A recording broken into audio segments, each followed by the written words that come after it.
live, right? In 5, 4, 3, 2, 1.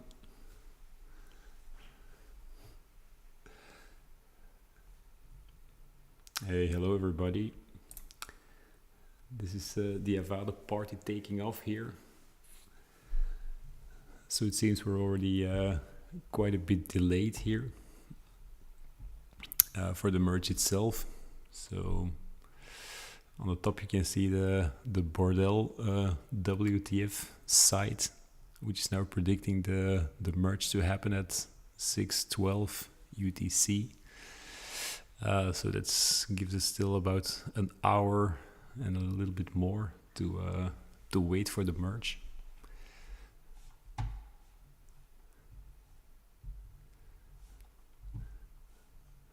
I also have some other streams opened up here, so we can also watch in as the merge is going to happen to see what's going on over there. And then we also have here like an Avado running, of course, and yeah, we can then also have a good look at what's going on and watch some log files here. So what we hope to see later on is that whenever the merge happens, we will see confirmation here in the logs of that. So that is sort of the plan for this this morning or this very late evening in other parts of the world.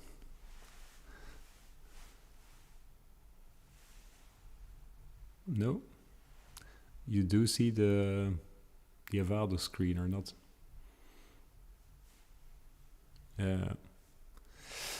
Yeah, so we're here in the Google Meet. So if you want to join, I will again paste the link of that right here into the chat. So if somebody wants to hop on, then feel free to join. And of course, for those who are already in the call here in the Google Meet, it's there's some delay, of course, in the stream. So not everything that I'm talking about here will be shown immediately in the stream. There's a bit of a delay there. So it might be that I'm already cheering here and before you guys see anything on the screen though. So, but you can of course always look at your own Avado. That's the single source of truth for you guys as well.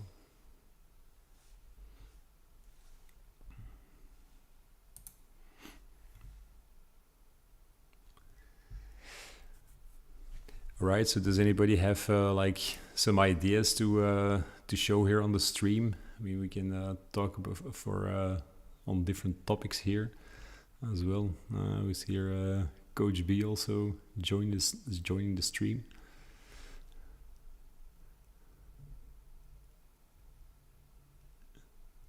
It is. That's very nice. So I think we all here in the call, I think most of us are in the same time zone. Yeah? So for us, it's like 7, 7:15 or so like in the morning. So that's already a little better than the last merge that we watched, Hendrik. At what time was that again? It was way too early.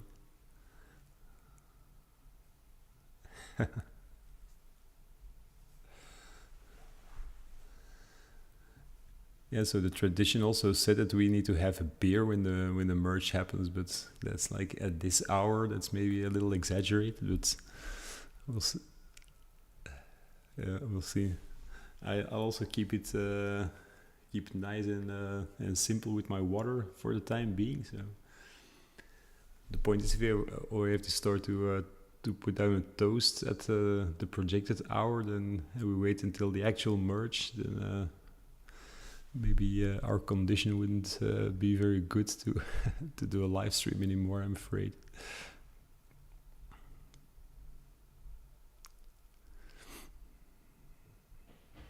Yeah.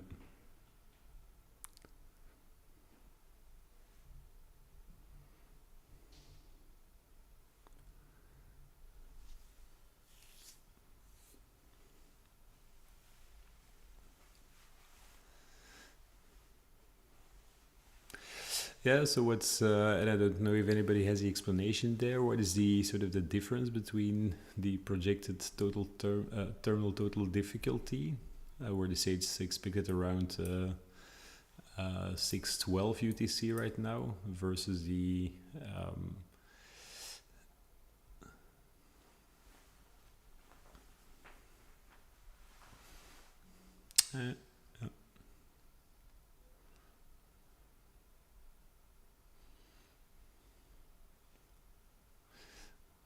uh, okay, so that's and we still have a lot of time to wait still until the actual merge happens.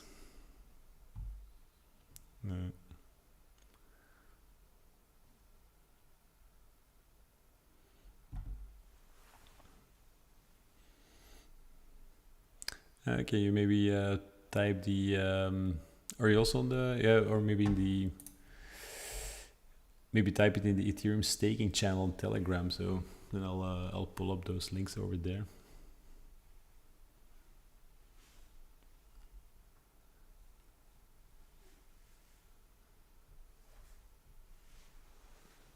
I see a Neil in the Telegram chat saying, "Will my get synced before the merge?" I don't think so. If you only start right now, then I also think it will not work immediately.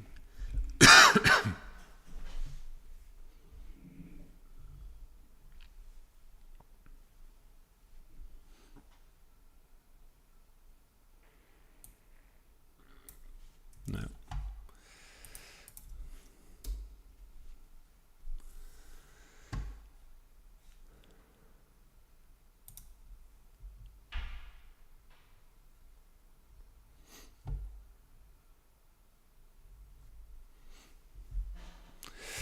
Yeah, I'm showing it here. Like, yeah.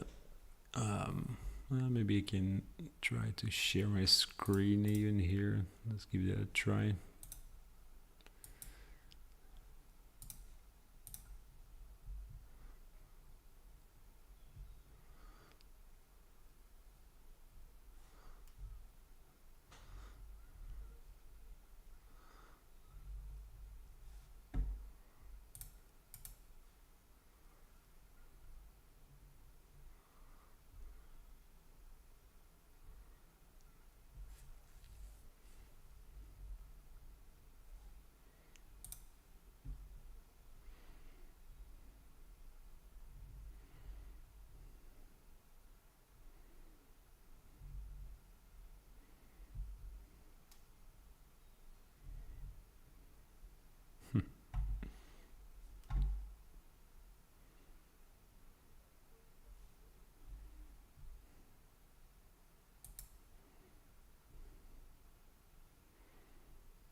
Yeah.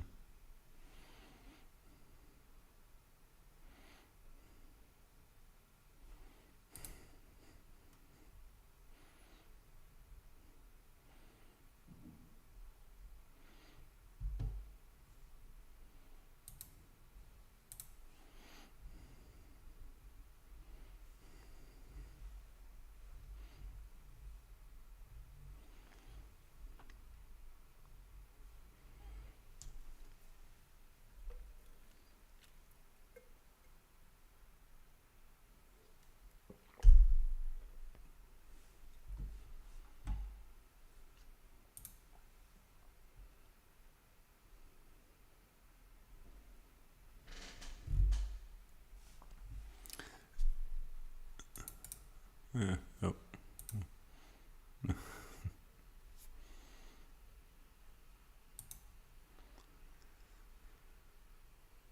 I opened open bus roofs. Yeah, there you go.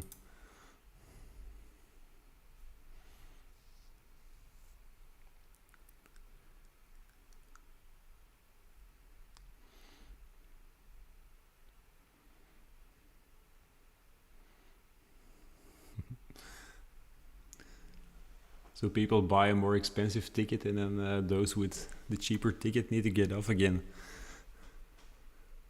Yeah.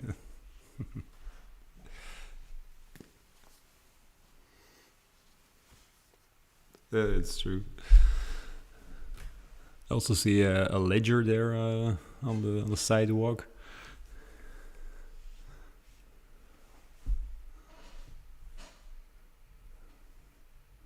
The whale transactions. And there's also, I didn't know if you said that, but is there like a correlation between the size of these figures and the transaction size or so? Because you see like bigger.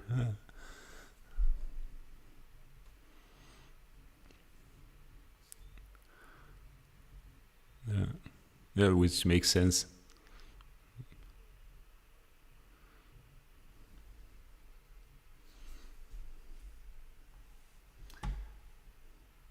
Normally it should be also picking up.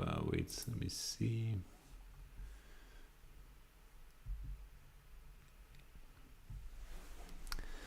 Yeah, so the purpose is that you should also be hearing the sound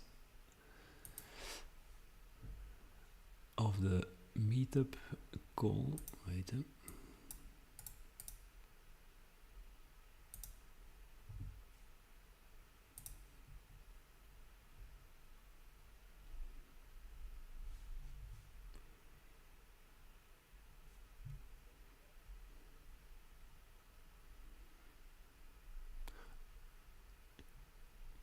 It's one of our guests, so Senev Gas is somebody from our community that joined. So, but like if the rest cannot hear us on the stream, and you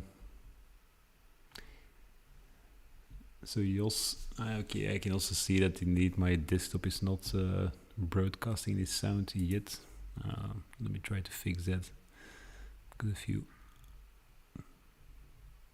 I'm using OBS, yeah.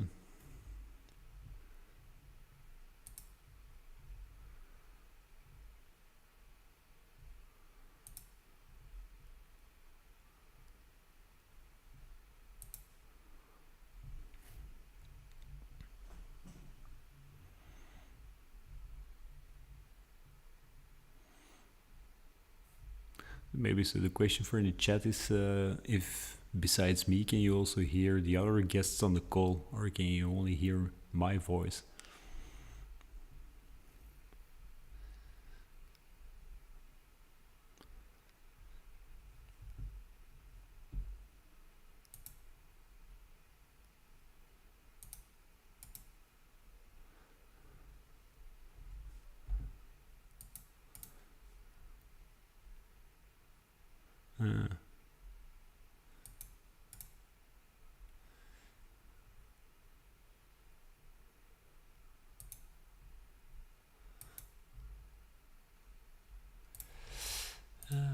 Try that. So I have this. Yeah, it used to work because I think if I so there's like some sound coming out of my desktop, but it's not doesn't seem to be the right window yet. Well, let me try to change that and put it here.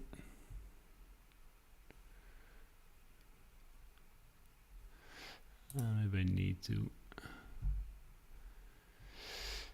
settings. So speaker here.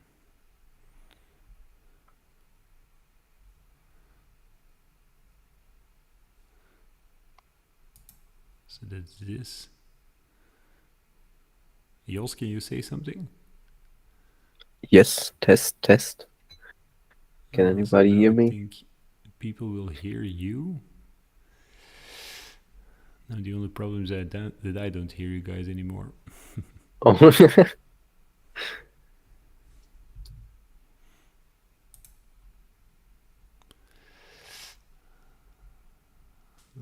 fix that.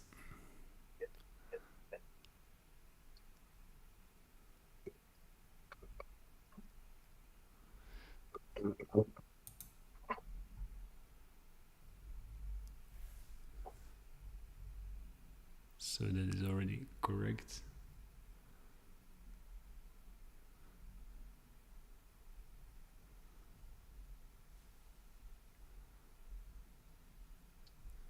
So now people in the chat can hear both of us, but now the problem is I can't hear you guys anymore.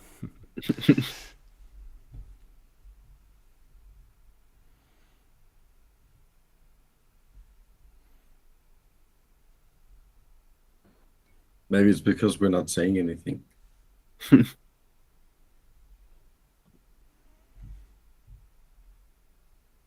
Or maybe it's real. He's not even laughing. Spinette, can you hear us? No, I don't think so right now. Okay. Okay, guys, time to make jokes now.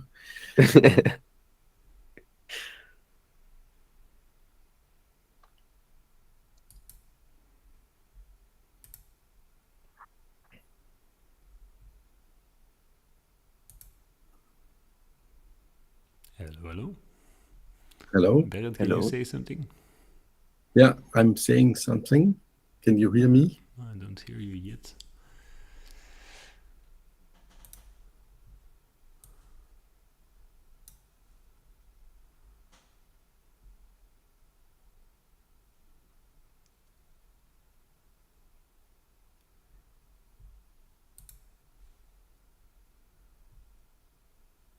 Oh, I just saw a bus going through the red light.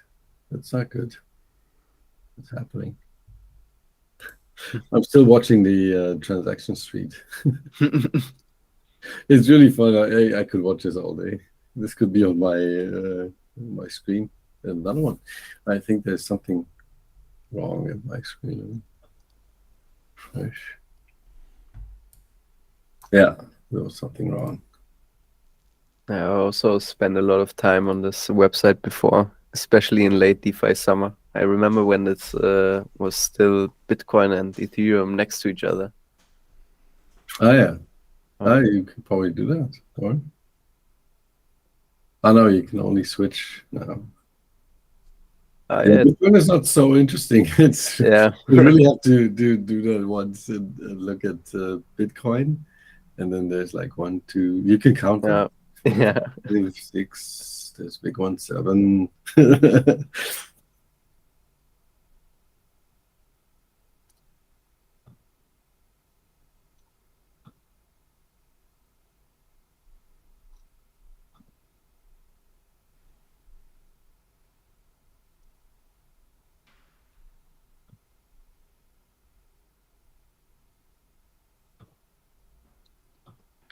I'll kick out Paulette his screen so that he can fiddle around.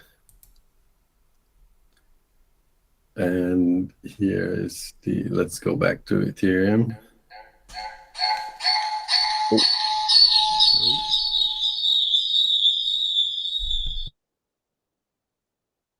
Whoa.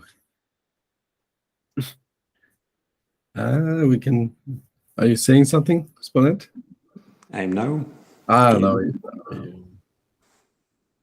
Cool. So stats is interesting here.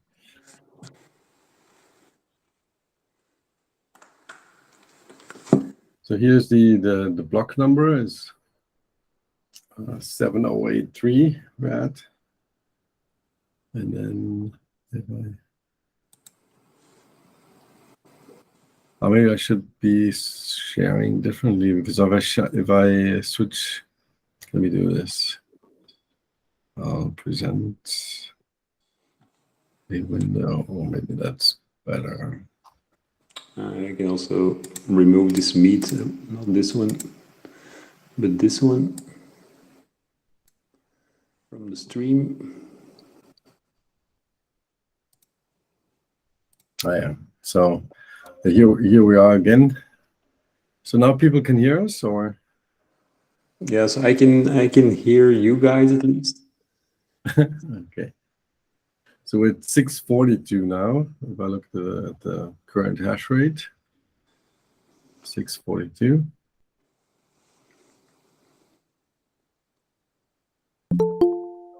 And here's and this is the difficulty number we have to look at. 5875. That's still quite out. Quite far out. Hello, Shredder. Welcome to the call. Are you now talking through your phone, Stefan? Yes, I am. Is it too crappy or? Oh no, I was just asking if it's on purpose because you have that fancy mic in the other cam. Yeah, well, let me try. I can try to switch to the other one, but I hope I don't create this massive echo again. Hang on. Hello, hello. Then I get the echo again. Oh, okay. Your phone, you cannot mute your phone, and then you don't hear us. Okay. Yeah. Well. Yeah, that's the issue. So whenever I talk, it comes out of my phone and then goes back into the microphone, and then it's the echo. Hey, guys, this is actually the first time we do a live stream here, so cut me some slack here. The second or third time that I opened this OBS application, So if people haven't heard yet what we were talking about, maybe I should take them through the screen again, because it's really interesting and gives a lot of information. So this is Transaction Street. It shows the block on the right side as buses, and you see each transaction is one person, and you see by the size of the person how big the transaction is. I think, and as you can see, they go into the bus, and sometimes people are faster inside the bus. They pay more gas, or have a ticket that they a higher ticket price, therefore. And so you see the transaction or the block number on top. You see the cost of the transactions and so on. And at the top, you can choose between different chains. So let's look at the Bitcoin chain, because this is really a different view. You can even count these people, these transactions. So few are there. And so that's really interesting. And you see on the left side, these houses is where these transactions come from. And so this is the Lightning Network up here in Bitcoin. Not much happening there, unfortunately. Let's go back to Ethereum then. So here we have like MakerDAO, we have MetaMask and Uniswap and whatever. You can even go down this, so there's so many. And you have this backup fee where people are just paying the minimum gas, or I don't even know what that means. But a lot of people waiting here to get into the buses. And there's even the buses are pre-filled with transactions, but sometimes people are kicked out. You see that people leave the bus when others step in. So the cheap tickets have to leave the bus when somebody has a higher ticket price going in. And then you see the bus leaving when the block is full. You see the bus leaving, and you see the amount of data in the bus is shown as megabytes. So just before the bus leaves, you see like 0.002 megabyte or something. Well, this bus takes. Where do you see that? Sorry, the megabyte. megabyte. Just before the bus leaves, the GUI changes to megabyte. Ah, got it. Now I see. Yeah. Mm-hmm. So. And what else? So here's on the left side down is stats. So here do you see the actual stats of the chain? Yeah, so 75,000 is the this seems to be the mempool then down there. Oh, this is in German. Why do I have it in German? Maybe this computer knows me. So here is in English. Mempool count and the medium contract fee, ETH transfers, gas price, and so on. I think this is a great visualization of really what happens on the chain, and it explains so much. So it's really cool. Oh, now the ledger is gone. We saw a ledger lying around here before, and now it's gone. Maybe somebody picked it up. Yes, so no ledger connected anymore. That's all hot wallets. Everybody's using a hot wallet right now. That's maybe their interpretation of MEV. So they extracted that value. Ledger. Yeah. Hey, Hendrik, maybe you can shine some light on this. So one of the users in the chat asks, with the merge taking place, will there be a new app in Avado for staking ETH? So we obviously update the packages, but maybe you can guide us through the changes that we've made in the packages themselves. So the main changes were, of course, updating the clients of themselves, but we did also a lot of effort in making the UI as easy as possible to use. So there was actually only one extra settings that you all had to set, and that was the fee recipient address. So after the merge, every time you propose a block, all the priority fees from the transactions, those are at the execution client side, so those can be paid out immediately.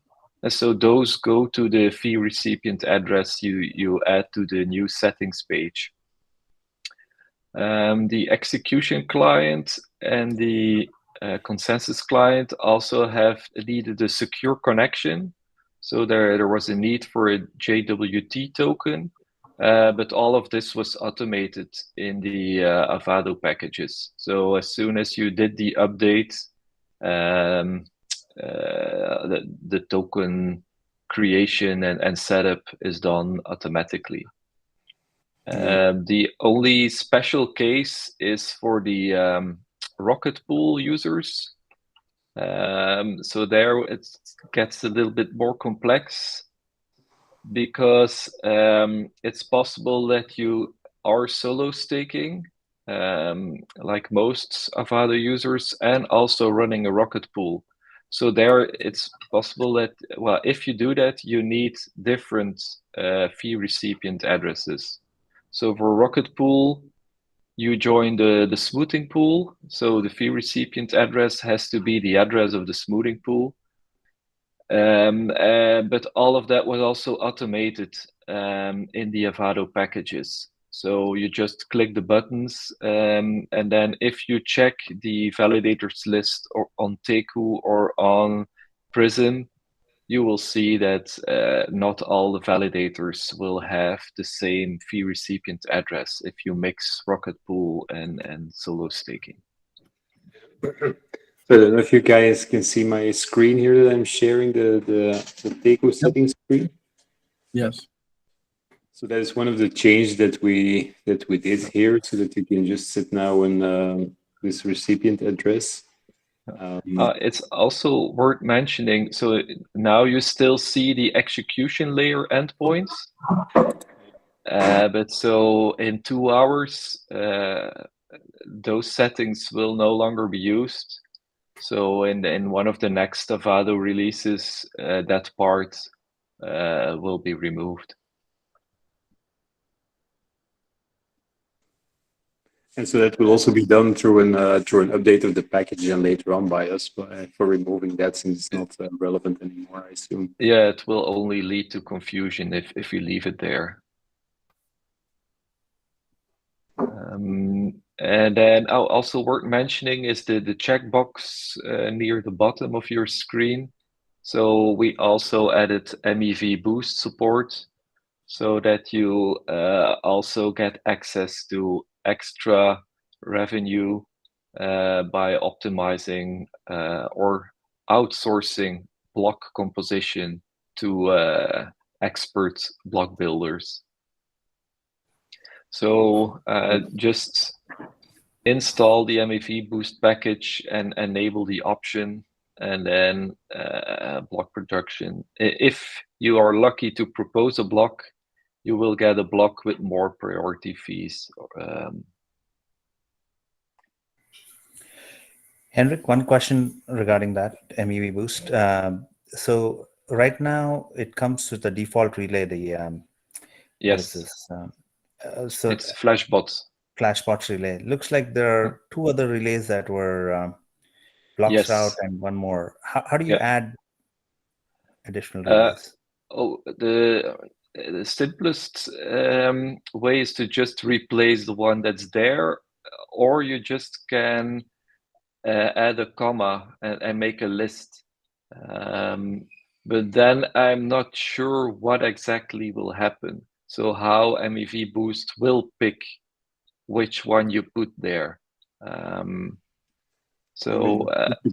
Just to clarify as well, so I have the MEV Boost package installed here, and so to go to that setting, you basically go to My DApps, click MEV Boost, and then you scroll down a bit to these environment variables, and then so Hendrik was talking about these settings here. So now this URL is in place, which is the Flashbots relay, and so what you're saying, Hendrik, is like if I would add a comma here, yeah, and then add another endpoint, or even multiple other endpoints. But I think if you scroll up a bit, there is a section with links, and I think the link to MEV Boost is there. Oh yeah, so Flashbots. If you click that one, I think there is a list with more endpoints somewhere here. Yeah. So if you want the blocks route, and I think blocks route has 3 different options. So you have the for the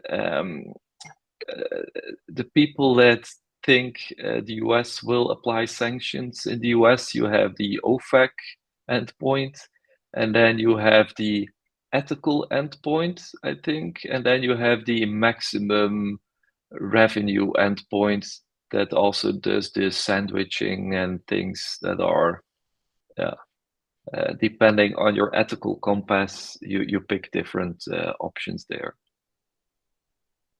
And do you have any information about all these different options? To be honest, I've also haven't been following up on the exact meaning of all these different things in MEV, or is it also still some black magic for you? How they compose the blocks? No, exactly. So depending on so if you're a moral compass, like what are these different options, and why do people consider this as a bad thing rather than a good thing?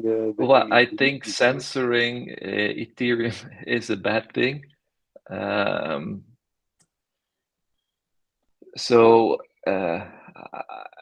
if you can, I wouldn't pick the censoring block production. And then, yeah, there are a few optimizations, I think, that by just reordering transactions, you can do things that I think Ethereum was not supposed to do.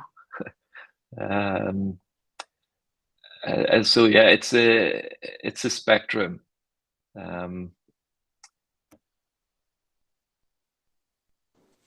And just wondering, if people in our Avado community would ask, do I need to enable it or not enable it, the MEV? Yeah.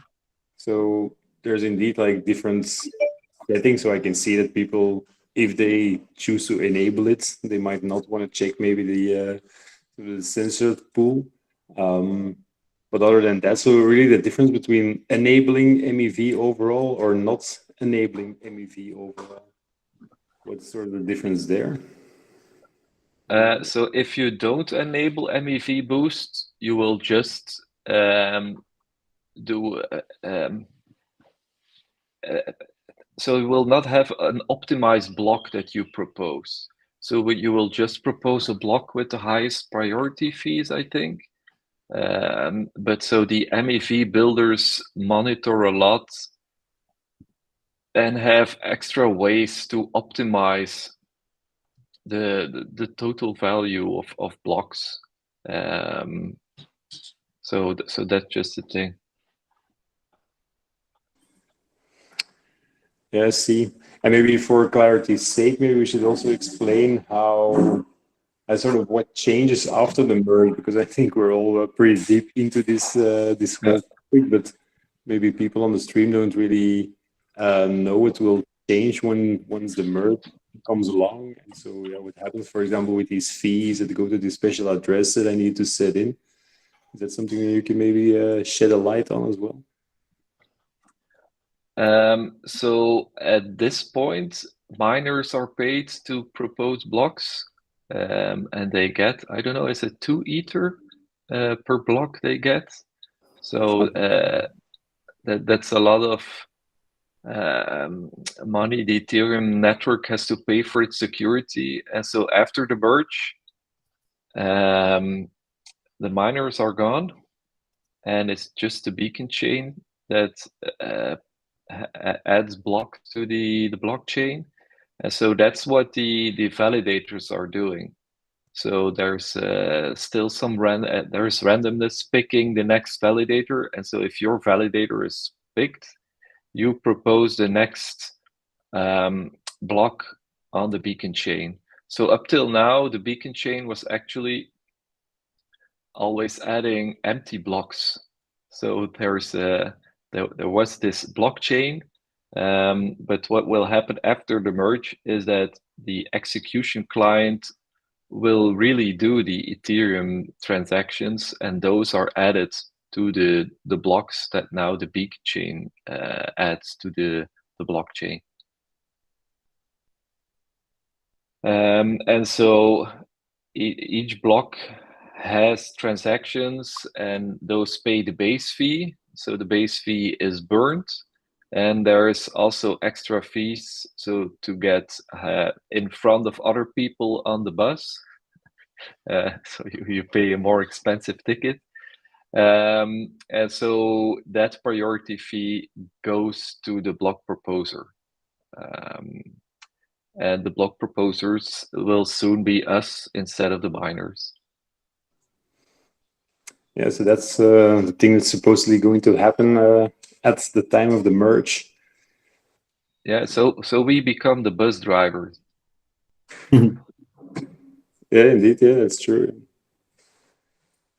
And so it's then all the transaction fees that go to the validators instead of the miners. Well, not all. So since EIP 1559, so the base fee is now burned. So that's just money that goes to the system. But the bus driver, so that's us, we get the tips. Yeah, that makes sense.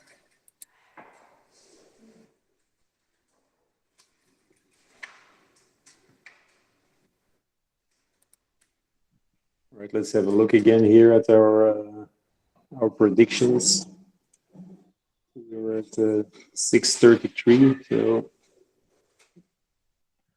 646 for the merge itself. Well, I'm also checking my Teku logs, and Teku is predicting it in 55 minutes. Yeah, so they're yeah, of course.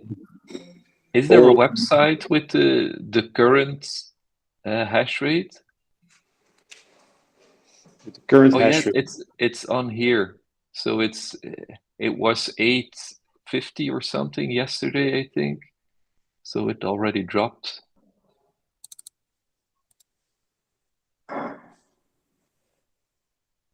Yeah, so probably a lot of miners are now preemptively already maybe switching to other networks to start mining there. So I think that's what's to be if you scroll down a bit on this page, there's this graph with the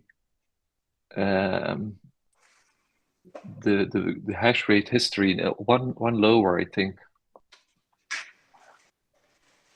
Yeah, it's trending down here. Yeah. So it's like, so this is where it starts today, approximately. You can see indeed it's a decrease continuing. So as the more the hash rate decreases, the further down it shifts, right? So I think this is the correlation between the hash rate and the time to achieve that the merge point, right? So I think it already was a little bit higher now. So if this red line would go down and down. Well, so if fewer people mine, so produce hashes, the total difficulty increases slower. And so we have to get to that, what's the final of the total terminal? No, the terminal difficulty. Yeah. Terminal total difficulty, indeed.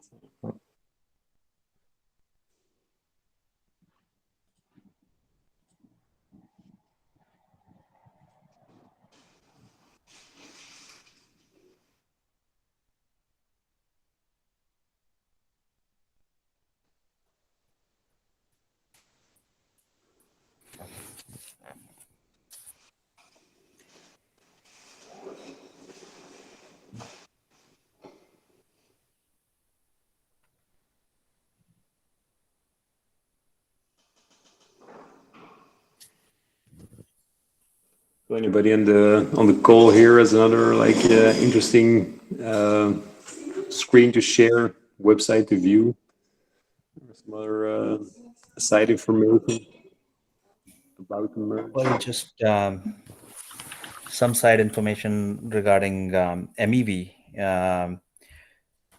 Just going through some discussions on the ETH R&D all core devs. Looks like apart from just transaction fees and the additional revenue, it looks like the current implementation of MEV, the builder blocks by either flash plots or any of these block routes, it's much more optimized apparently, the external builders than the inherent ones. That's the gist, the TLDR of the entire discussion, I think this morning, and that was happening on the whole ETH R&D Discord, all core devs. Interesting. And do you know if that means anything for like future block production? Do they, because of the whole MEV way of doing things is like superior to like native block composition, let's say? Will at a certain point not everybody start using it? Well, they're trying to get rid of it. So with the secrets, what's the single proposer or something, then you don't know beforehand who will propose blocks. And also, I think MEV allows for to get transactions on the blockchains without using the mempool.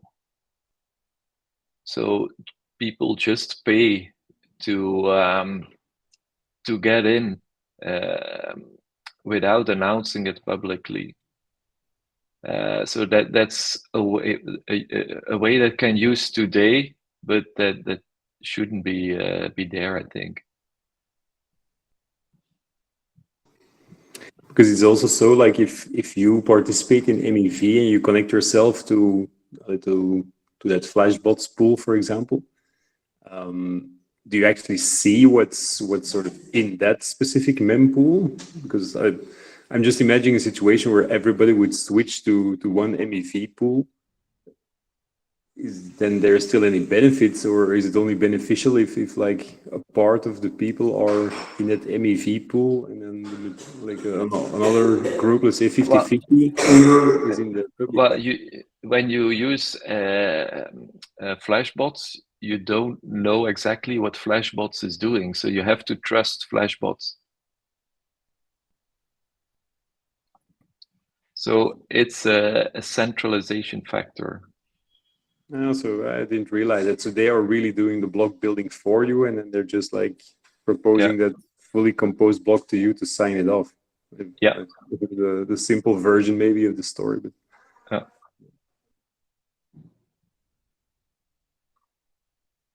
So if they are in bad faith, they could hurt you, I think.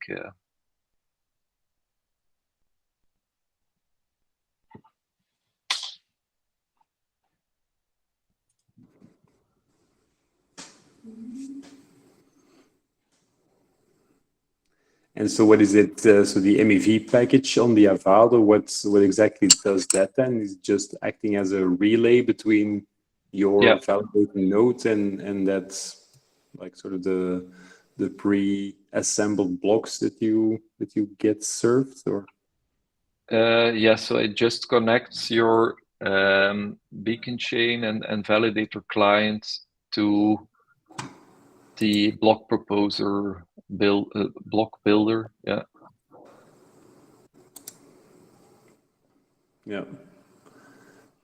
So in all, that MEV package as such doesn't do a whole lot. No. But let's hope it works when you get to propose the block. But then if it doesn't, I think Teku or Prism then can also just propose the block it would propose without the MEV boost package. Okay, yeah, I see. But also just to clarify, and also maybe sort of manage expectations of all the like the fees and this and that you will receive. Is it so that you are only eligible to these fees if you are actually the block producer? Yes. So if you're just like attesting blocks in the normal day-to-day life of your validator, in most cases you're only collecting these fees that you're already collecting right now. Yeah. Well, unless you use Rocket Pool, and then you are now part of the smoothing pool, and so there you get so there the risk is shared and the luck too. So if somebody else proposes a block, you benefit too. But if you propose a block, then it's also shared with everybody in the pool. Yeah, so let me try to pull up the beacon chain here. So it's like validator. So here, I think there's like a block proposal, or maybe here's a couple of block proposals. But so these block proposals, they're very like rare because there's only so many blocks and there's so many validators. So Stefan, are you showing something? I am, but not in the Google Meet, I guess. Wait, let me share that again. On stream it's visible, but you guys are probably not seeing it. Hang on, let me share in this screen.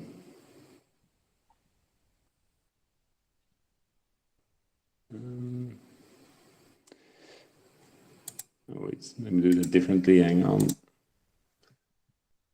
share.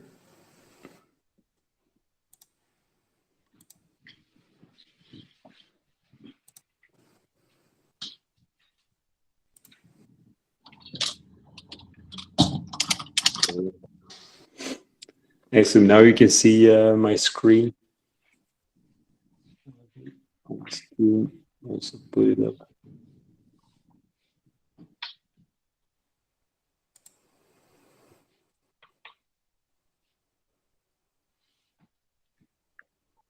Looks like you had a very lucky day. Yeah, no, this is like zoomed out to many months, unfortunately. And You so have all to these work on your little- uptime. Come again? Well, you have a few off days too. Yeah, it's true, but I heard it doesn't really matter for Ethereum, right? That you're offline sometimes. Yeah, I mean, I do a lot of experimentation as well, even in my life, Avado, as you see. But so funny, if you travel, you don't have to unplug your Avado. Like, have you, like your cooking device, have you checked that you unplugged or disconnected the cooking? You plugged out the TV, did you, Ma? Yeah, exactly. So you can leave your device running all the time. It's really interesting. These Avado guys really made some good stuff here. So yeah, it's good to know. Yeah, I'm learning something new every day, Bernd. Thanks for I know. I'm so happy to tell you. Cool. But so back to that block production, so you see, so my validator here, yeah, just like produce a block every now and then. And it's only at those moments that you will actually receive those so those fees where you now had to put in your fee recipient address. That's right, Hendrik? Yes. Well, So unless you use Rocket Pool. So maybe you can explain the difference there. So right now, so after the merge, nothing very spectacular will happen because I will just, as long as I'm online, I will keep on attesting and then be receiving these fees here on the right-hand side. But then every now and then, if I get lucky and get to propose a block, then I will get like an additional amount of ETH, which is then those fees. And they're not fees to let's say to the balance of my validator here, but they are sent directly to that address that I've been that I put in into the configuration. Yes. And then so if you join Rocket Pool, so there you're part of a smoothing pool. So at the end of every, I think it's a month, you can withdraw your share of what you contributed to the pool, and then that share is just smoothed out between everybody that's part of the pool. That's still a UI that we have to add to Rocket Pool, because since the latest version, you can, instead of withdrawing it, you can also just re-add it to what's the correct name? I don't know, but so that you have both the RPL and the Ether. I think the Ether you just withdraw, but the RPL you can add to your what's the name? It's not collateral, but your stake or so. Or? I think they use a different word than stake, but yeah. So then you get also extra rewards there. Yeah, I don't have a Rocket Pool installed here, so I can't show it right now. But no. I have it on the test network.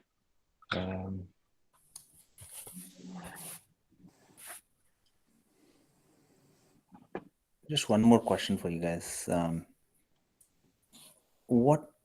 So in case of the merge, let us say your consensus client is updated, but if you're still syncing your execution client during the merge, what happens technically?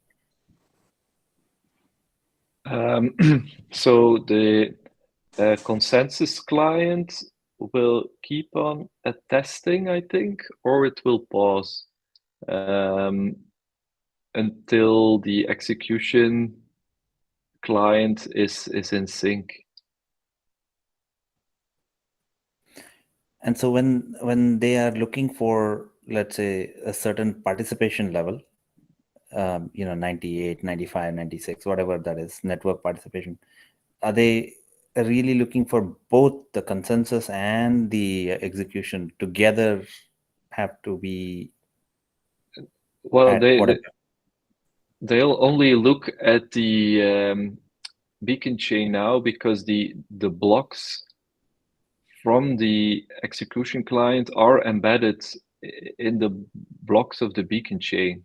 So they will only look at the beacon chain, and then I'm not entirely sure whether if you are picked that you then will produce an empty block or that you won't produce a block if your execution client is out of sync. Got it. And but for the network to continue to finalize, I heard it's, you need 66% participation rate. That 66 is the validator participation rate, right? So which means the beacon chain, your Yes. consensus client participation rate has to be around 66 plus. I think that's the attestations of the blocks, not the number of blocks themselves. Okay. Yeah, the reason I ask is because it looks like after Bellatrix, which really got everyone to upgrade their nodes, the participation was almost 95%, and then 2-3 days later, whichever those 5% ones that dropped off came back online. Yeah. So it's close to 99%. So does that mean, if even the execution client is not up to that level, still looks like the network will progress, if that is the kind of participation level already? Is that a good assumption or not really? I think that's the case.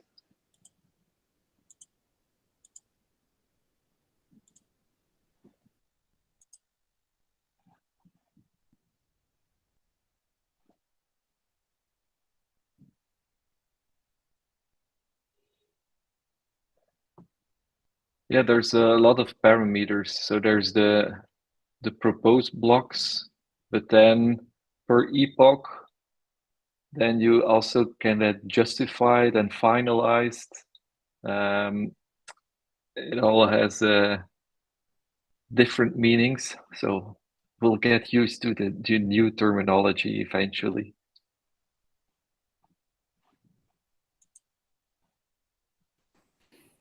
Got it.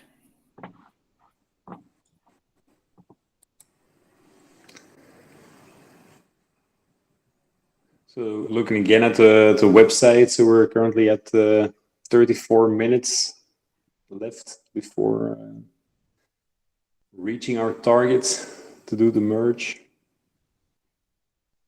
It doesn't seem to be slowing down anymore. Maybe even on the contrary. Like that hash rate is going up again a bit, or at least that the curve is bending back upwards. Wait, let me share my screen again.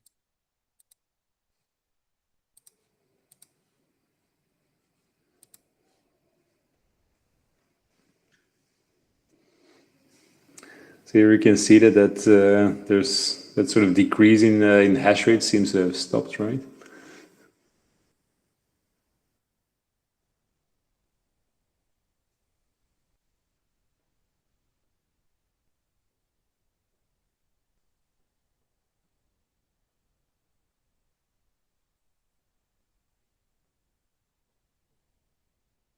So maybe we can, because Hendrik, you mentioned something before about that difference between Rocket Pool that uses smoothing pool versus you as a solo staker running Taker or Prism and just running the whole validator yourself. Does that mean that, so what I understand is that the thing that Rocket Pool is doing is sort of comparable to like mining pools that you currently have in proof of work, where instead of you just needing to be lucky to mine one block, which is not really feasible for most home stakers because they don't have enough hash rate to contribute to the network. So instead, these mining pools, traditional mining pools, also divide all the rewards that they receive for producing blocks as a mining pool amongst all their miners per rata to their hash rates, the amount of hash rates that they contribute to that pool. Is that a fair comparison to what Rocket Pool is doing as well? Yeah, I think it's very similar. Yeah. Now, so like back in the days when like home, I've been mining some Ethereum back in 2015, 2016. Even then, you would really join, already like a mining pool somewhere. Just because of that, because if you're solo mining, then it's also like the rewards are like so random. So just to get some certainty about your income as a miner, you would join a pool. Do you think that's, and I know it's a difficult question because I think it's rather a matter of personal preference, is that it's more interesting to join something like Rocket Pool because the income might be lower, but more steady, rather than just waiting for a block to happen and then getting those rewards. I don't know if you have any insights on that. It's probably more interesting to join Rocket Pool because there you also get the stake from other people that you get rewards on. So you get your rewards on your own 16 Ether and then 15% of the 16 Ether from the Rocket Pool pool. So even there, it's already more interesting. And then for smoothing out the smoothing pool, yeah, it depends on how lucky you are, I guess. If you're a very lucky solo staker, it's more interesting to not join the smoothing pool. But so for Avado, we made the decision to join the smoothing pool for everybody. So the UI would have been overly complex to add all the options. So we made the choice there. Yeah, okay, I think that makes sense. But indeed, what you're just saying about the sort of that secondary tier of rewards that you get, indeed, I mean, I haven't even thought about that because like you're actually providing the service for for all these other people that are not validating. So you're actually performing work for like 16 ETH out of the 32 ETH. And you also get rewards for that. So it's indeed a somewhat different equation. So I think if you're really comparing the traditional mining in a pool with proof of work, with contributing with your actual miner, it's different because you're only sharing the block rewards basically. While now with Rocket Pool, you're not only sharing the block rewards with the smoothing pool. That's sort of the comparison to a traditional mining pool. But then on top of that, you also get these rewards from all these other people that you're performing work for. So you're actually doing two things at the same time. Or at least your Avado is doing two things at the same time for you. That's a better way to put it. Yeah.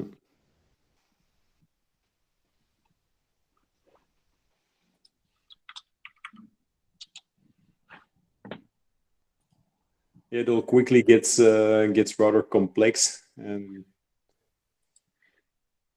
that's indeed what we try to get rid of, all that complexity.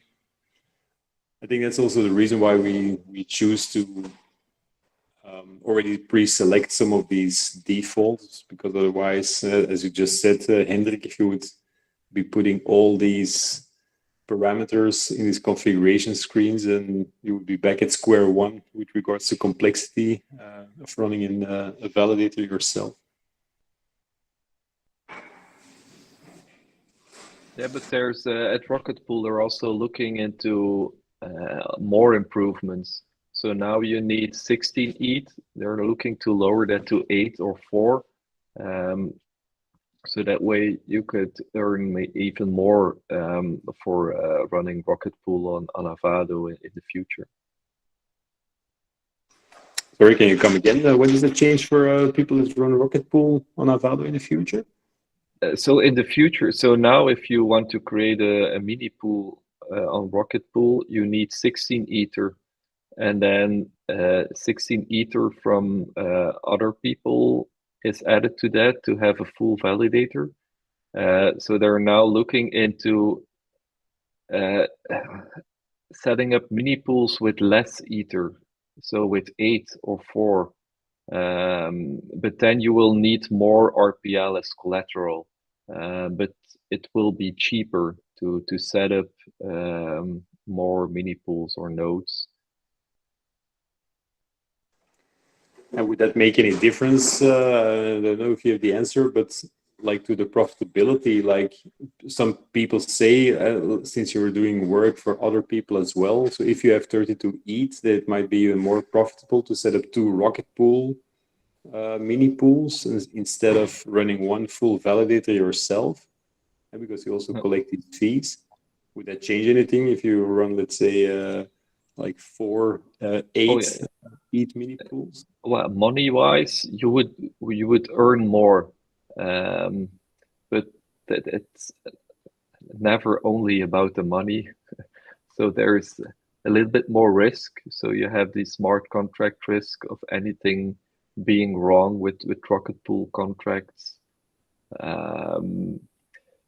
With Rocket Pool, I think that's okay. But if you look at Lido, then you get more centralization. So you get a bigger partner. And then, well, with Lido, already different than if you stick with Kraken or Coinbase. So there's also other implications of the choices you make. Yeah, true. Now I think people that stay through Avado, that they already made that choice to say, like, I'm taking the risk at least of doing taking things into my own hands. And of course, I think it's either you trust these contracts that the guys at Rocket Pool build, or you don't. But yeah, maybe of course. Yeah, of course, they're also like upgrading their contracts, so they might introduce new bugs down the road. So that's indeed like risk that you're exposing yourself to. But given that these other pools, let's say if they introduce pools of 8 ETH or 4 ETH, don't contain any smart contract bugs, let's just assume that for just for the sake of the discussion. Yeah, or if they change the rules, so. MEV will be enforced for Rocket Pool. If they force you to use block builders that you don't agree with, then your only option is to exit Rocket Pool. While if you're a solo validator, yeah, you only have to comply with the Ethereum rules for validators. So, and it's also, I think there's like implications in a sense, since you cannot withdraw your ETH yet. So if you decide to go with Rocket Pool, you deposit through Rocket Pool, then I assume that's it. So if you deposit to Rocket Pool and you set up a mini pool, I think what I'm saying is if you do that and they change the rules, like next week, if they say, oh, we force you to use this specific block builder and you don't agree with it, you're actually stuck. Because the only thing you can do is stop producing blocks, but you cannot like move at that point in time back to being a solo staker again. No, but you can exit your validator and then it will not leak. But the Rocket Pool guys are really nice guys, so I don't think it will happen, but it's still a risk. Yeah, the Bankless stream, they're singing a song now. Maybe we can tune into that. Sure. Maybe you can you paste the link here again, because I closed it already. So, You can drop it in the Ethereum staking. Or... Yeah.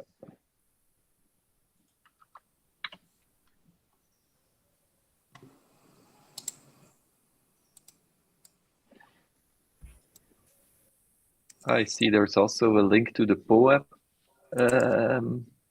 artboard. I tried to add a pixel, but I didn't manage.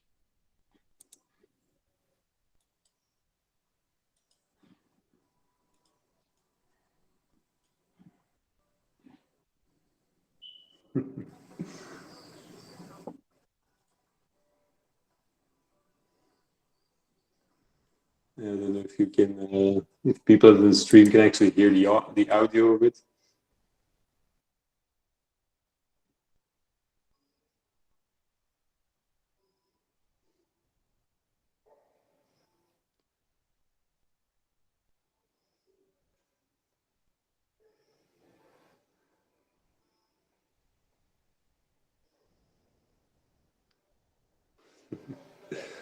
It's funny what to what extent people are putting effort in making this whole merge big party.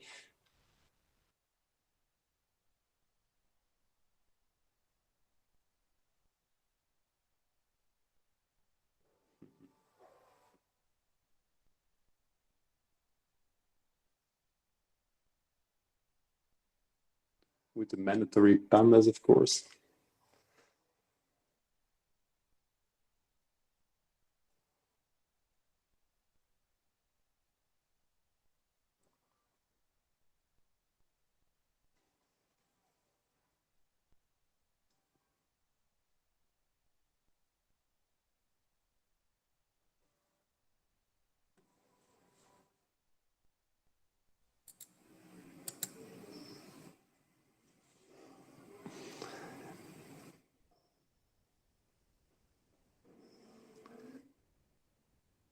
Well, a round of applause for this guy for making a nice song for the merge. Who here has prepared a song, by the way? Bernd, can you take your ukulele or so? No, I'm sorry. I'm afraid nobody wants to listen to me singing. So, but this is very creative, I have to say. It's really funny what these guys do nowadays. And if you look at all the pandas in the audience then as well, it's really nice. But does anybody know why panda? How does this came to life? This meme? Why is the panda a meme for the merge? Well, there's this cartoon of a white bear and a black bear. So the execution client and the consensus client. And they seem to be fighting, but they are just merging into a panda. Okay. Very nice. I mean, a panda doesn't seem to be very fast, so it matches in many ways, kind of. So he's not the fastest runner. So the merge takes time. Yeah, then maybe when they introduce sharding on Ethereum, maybe they merge a panda with a puma or something. Yeah, it's little pandas. It's baby pandas. So. And they're too slow or what?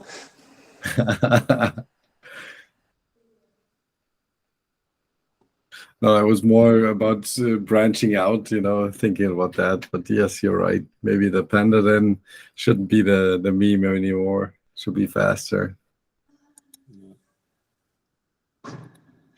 Let me try to share my screen here again.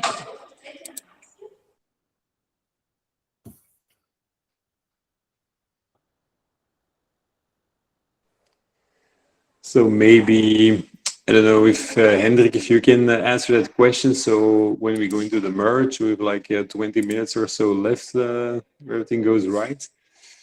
What should we be looking for? So shall we have a look at the logs on Teku, for example? I think they will spit out some graffiti there in the logs, or should we be looking at the get logs as well?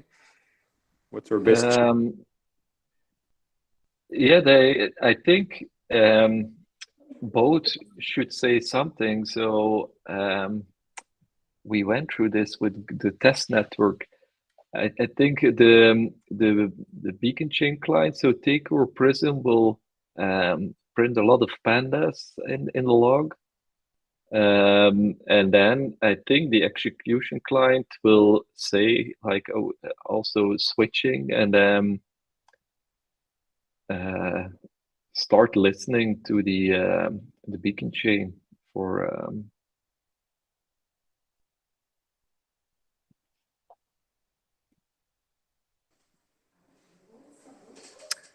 Right. So yeah, but so if it's in the best case, there shouldn't be nothing fancy to see. It should just keep on running. yeah, I understand, but there should be something, right? That we see. Yeah.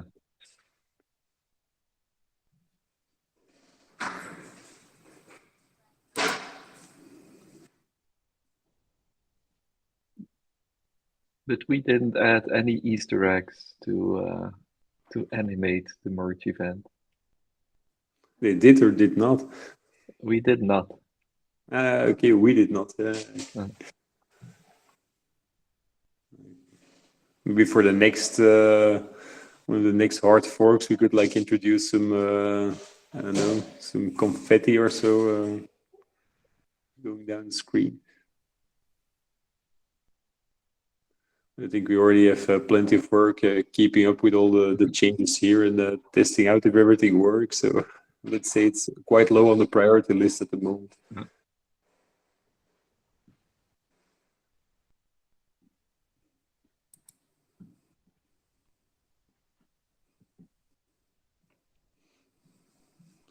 So as we're getting closer, that sort of fork of time is closing up as well. So probably the estimates are getting more and more accurate. So, well, unless the miners are in for some fun.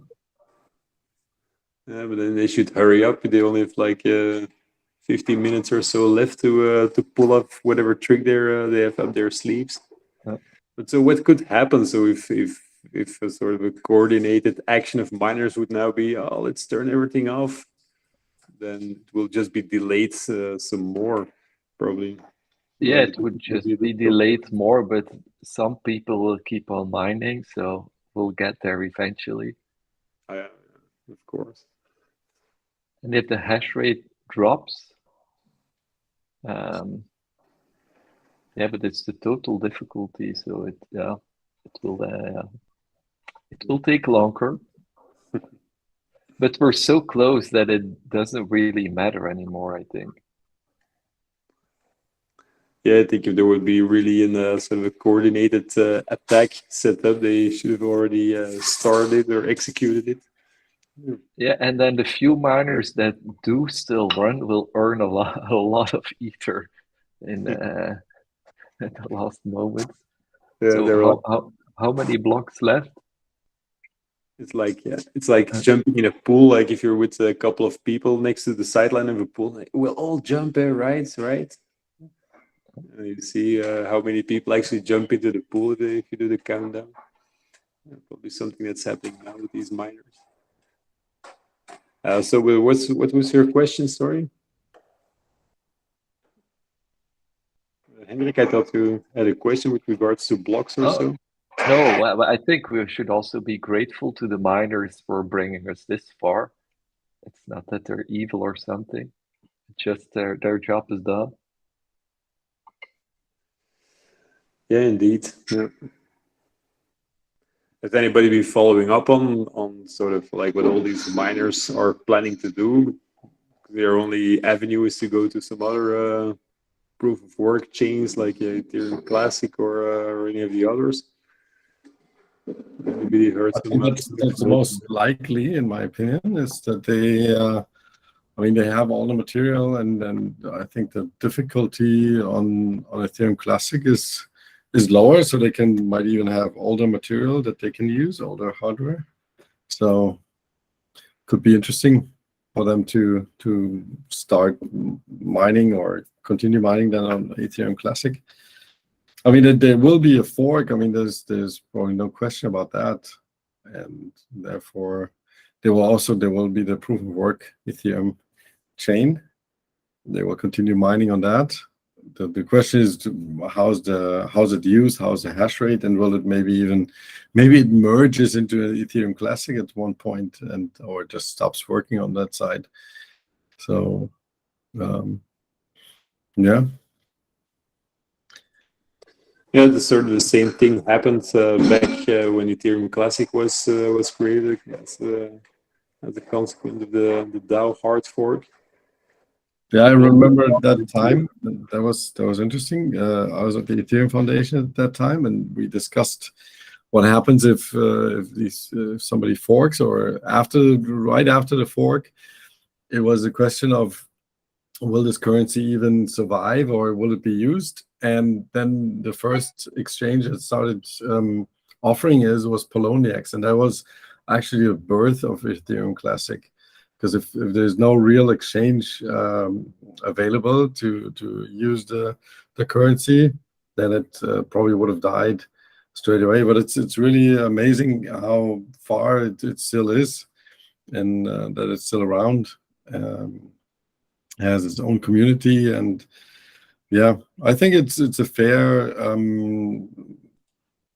it's good to see that they are still around, and I think instead of creating now a fork of Ethereum again, I thought that maybe this will take over all the miners, that they will just switch over there, because it's already proven to work. It has been live since 2016 then, so that's quite some time. And yeah, I'm not sure if Ethereum proof of work will stay long, but we'll see. We'll all get the tokens. Just make sure. I'm not sure about the chain ID discussion that happened because of so there's a replay attack possibility if they use the same chain ID as Ethereum. Then your transaction on the Ethereum proof of work chain, if you do one, could be replayed on the proof of stake chain, which then could cause your ETH to be taken from you. So I'm not sure. Has anyone followed up on that? Do we know if there's an actual chain ID that is not used by anyone else? Any other proof of EVM? I don't know. I won't touch it. Yeah, it's in 2016 when Ethereum Classic came, there was also this replay attack. I never heard of that before, and then there was I think it's a smart contract that allowed you to do transactions with the replay attack being mitigated, and some wallets added it to it so that you could not be your transaction could not be replayed on the other chain. So I know they deployed some contract, and I'm not sure if it was on the Ethereum side or the Ethereum Classic side, and you basically had to send all your ETH to that contract, and then so it ended up like in a different state, so that it wasn't possible anymore to replay that same transaction on the other chain, even though they had the same ID. Yeah. But yeah, back in those days, it was indeed like a whole new experience. Like, hey, now all my tokens are forked on that other chain, and everybody's like cheering. Oh, well, like this is still free money that we are receiving. So yeah, a lot of people are anticipating that the same thing will happen again. And the only thing that is sure that indeed whatever ETH balances that you have on any account that's on Ethereum right now will be doubled. But so guys, where are we now? This shows like this the total difficulty. Did this jump now? Let's have a look.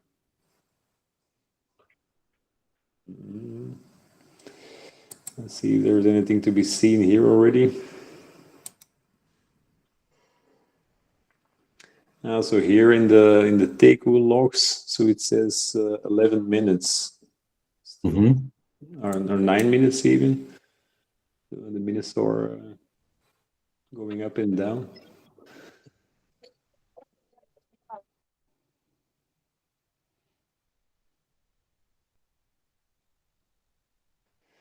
Closing in now.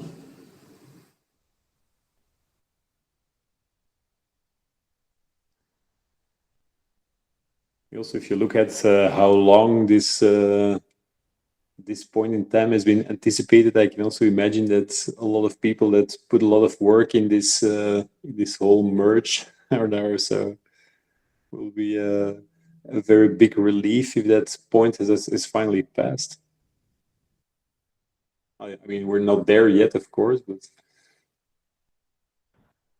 Yeah, absolutely. I mean, that's there's new goals to tackle then, but right now this is a major milestone that has been reached or will be reached, and yeah, it's really interesting to see how this evolves and what the next step will be.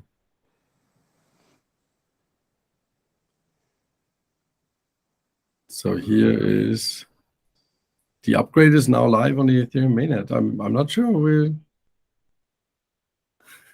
it's really interesting to see if the merge happen or not. In some cases, the Ether nodes show that it's live.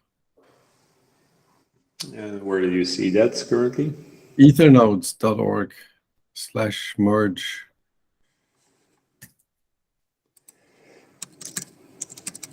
ethernodes.org/merge.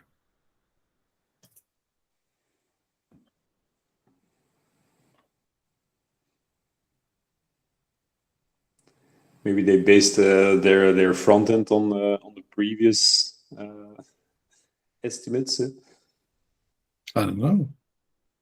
So let's see what block number that they have versus what I have here. 7359. I should be looking here. On the Ethereum Foundation stream, they just said that it's 8 minutes until the merge. Yeah, it's a bit confusing now to what to look for. So how can we keep track of that? The only truth is your own validator, right? So I would be looking at my logs here because that's what's actually happening on the network right now. So here it still says like 6 minutes. Yeah. So for me, this is currently the truth. Everything that's on the website, it's something else.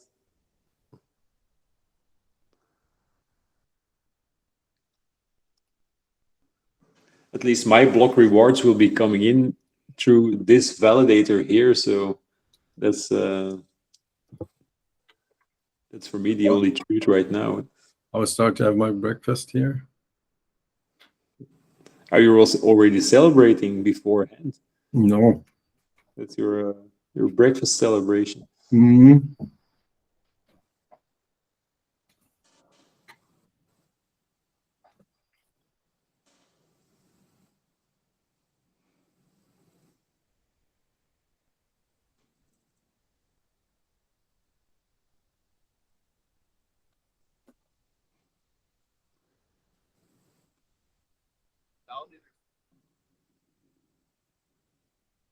This is what I said. Right after we get that first block, we also start getting attestation. But each block, attestation prior blocks, prior to blocks. So we hope to see over the course of Berit, maybe you should mute because we can hear. Okay, sorry. In the background, no problem. Yeah, I'm still watching the Ether nodes. There's 11% of the nodes are not ready yet. Wow. Still a lot.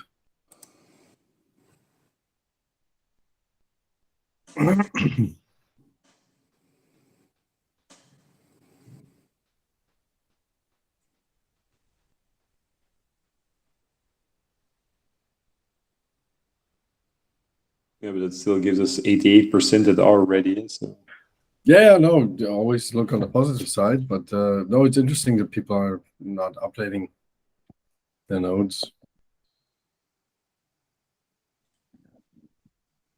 yeah, can get you speculating on why they haven't updated their nodes. Yeah. Because they haven't, they're not running it on Avado, probably. That's for sure. Or was that a shameless plug? This. I think the people watching here and looking at this are all infected already. So Yeah, we're all in the same echo chamber here. So yeah, it's fine.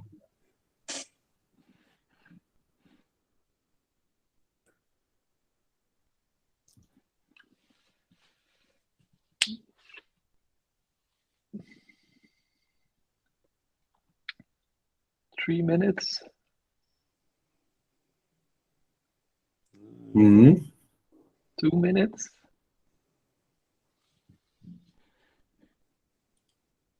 So there's no set like slot or block that's determined. It's just whatever that's. Yeah, that's what I was looking for, a block number, but it's actually not a block number. No. Difficulty. No.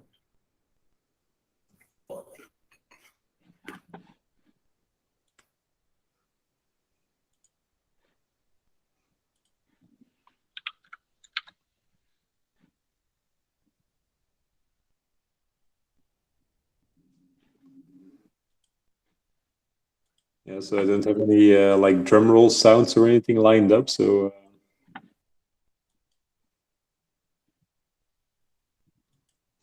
I guess just watching a log will be the most exciting thing that we can see with regards to the merge. But maybe like we're like expecting all the pandas to appear, right? Yes.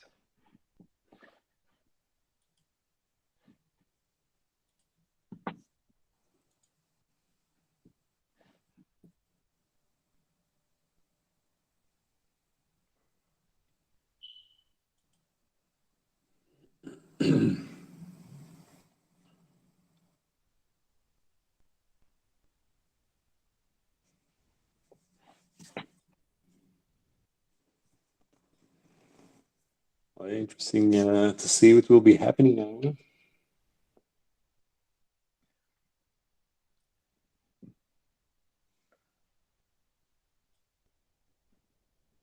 My node says imminent. Mine still is waiting for 2 minutes.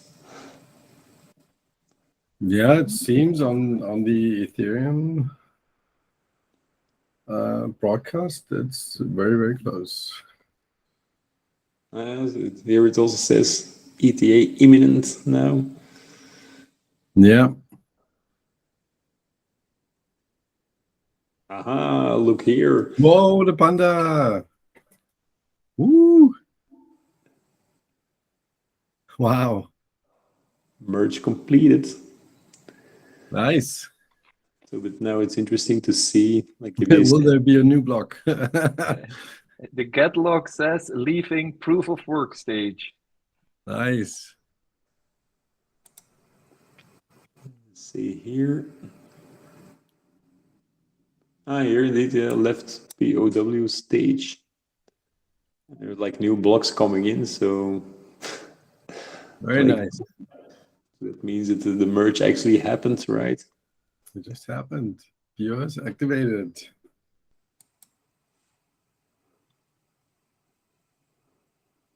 Indeed. Very cool. Yeah, we were maybe all expecting fireworks and stuff. Well, the panda is great already. Yeah. Well, a pretty historical event this, and I'm wondering like what's like the Bordel site maybe already crashed. Yeah.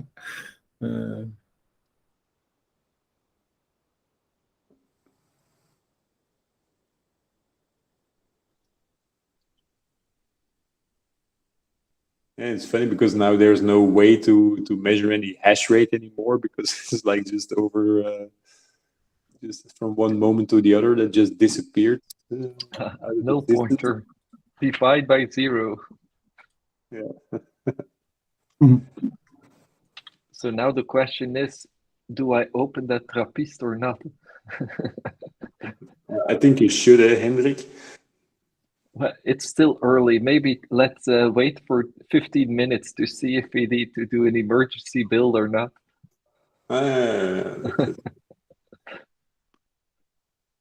Okay, then if you do it, I will join you. But I don't have any Trappist here in the house. But I can probably find something. Well, we could meet in Brussels or Antwerp. Come again? We could try to meet physically in Antwerp or Brussels. Yeah, that's true. Then.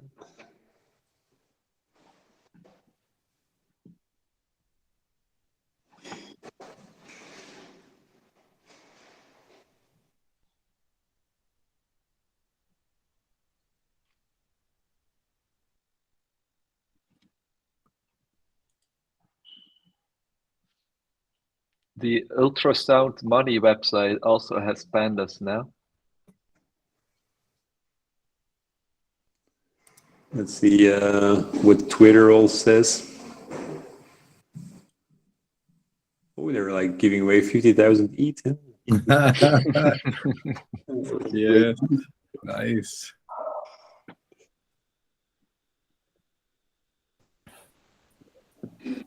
So we do see some confirmation here and there that that is complete.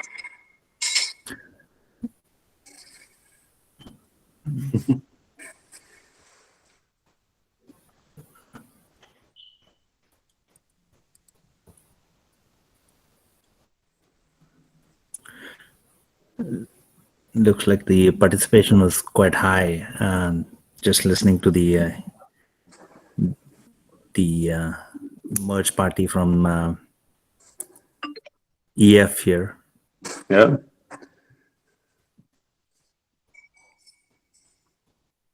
Are they waiting for any kind of like other metrics that might be concerning or Well, yeah, the first epoch they said was already justified. They're waiting for it to finalize, but that goes into the next epoch, I guess, before the first gets finalized. So looks like everything went much smoother than they expected.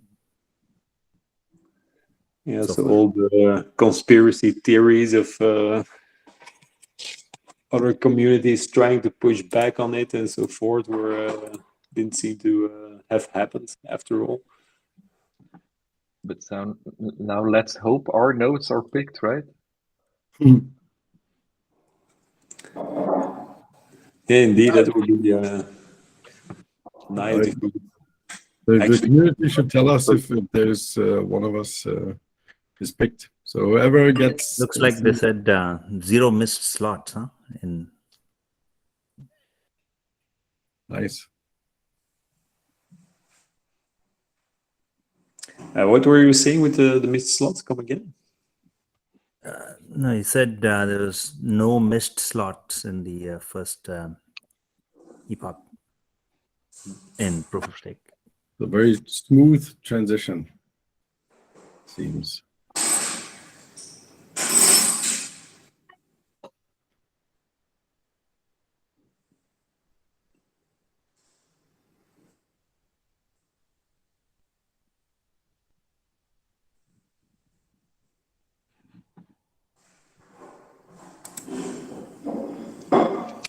So let's look into one of these blocks to see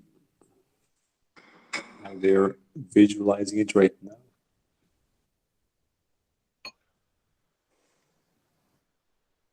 Probably all of these websites are now having pretty high load with everybody like clicking everywhere to see some confirmation of it actually works good. Mm-hmm.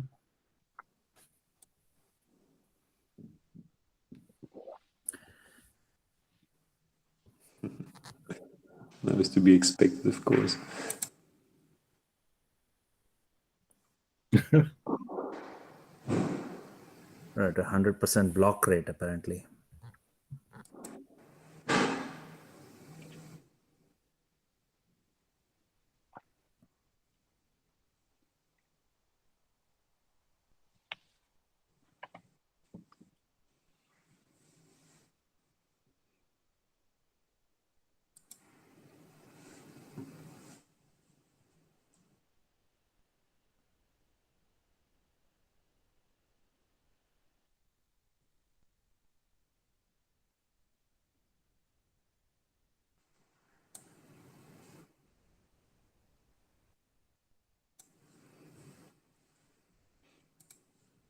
Yeah, I just want to get a glimpse of if we get some, if we can get some insights in what's actually in these blocks. So here indeed, so we have all these transactions now. So this is published the an attestation, so that's fine. Let me look at my UI here.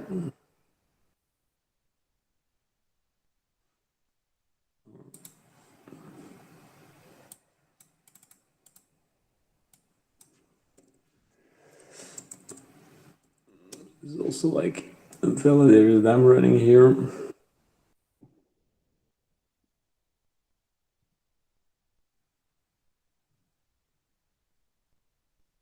But so just to be, or just to clarify, so it's the only change that we will see in these rewards now is when you actually produce a block. For the rest, the fees that you get for providing attestations, as we were doing before, that doesn't change now with the fork, or does it? No. Well, there were some changes with the Bellatrix fork, so the penalties were increased if you do something wrong.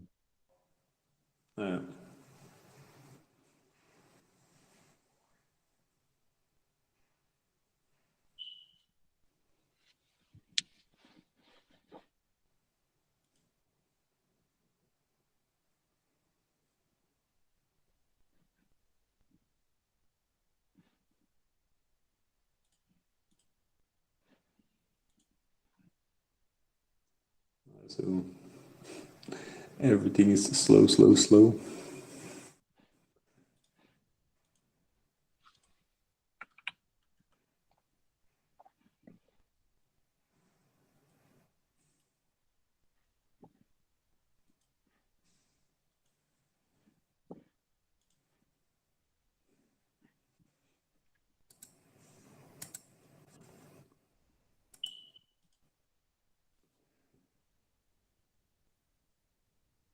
Yeah, so I think Beacon Chain's backend infrastructure didn't anticipate for the merge just well enough.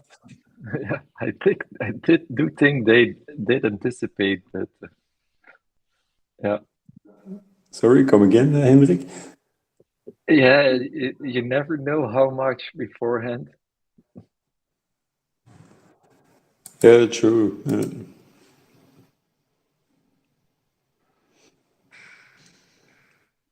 All we can see here is that at the base level that everything is still running here. Yeah.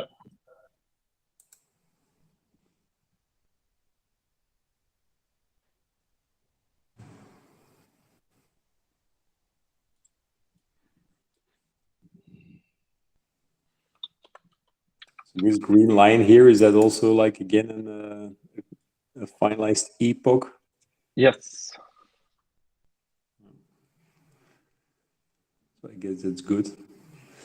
The only strange thing is that, like, also just before the merge, you saw some empty blocks being mined, like here, and then there's no one here yet.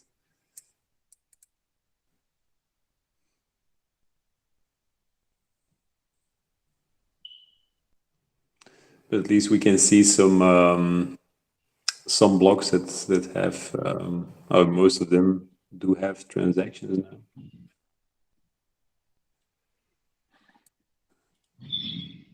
Yeah, I was just hoping to maybe see some information on the actual block rewards now.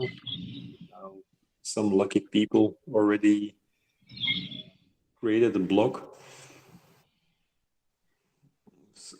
Curious to see what these block rewards are now, in fact, because I think that's maybe that's sort of the open question that everybody still had, like, what's going to change with regards to that APY now that the merge has gone through? So what is sort of the weight of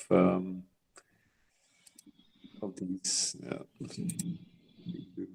Be very feasible to open that Beacon Chain site today, right now. No, so I was talking about the change in APY now that the merge has happened. I think a lot of people are of course, also interested in that aspect. So I was hoping to pull up Beacon Chain to see where we're at that aspect, but very feasible here. Unless we can see some of the information here.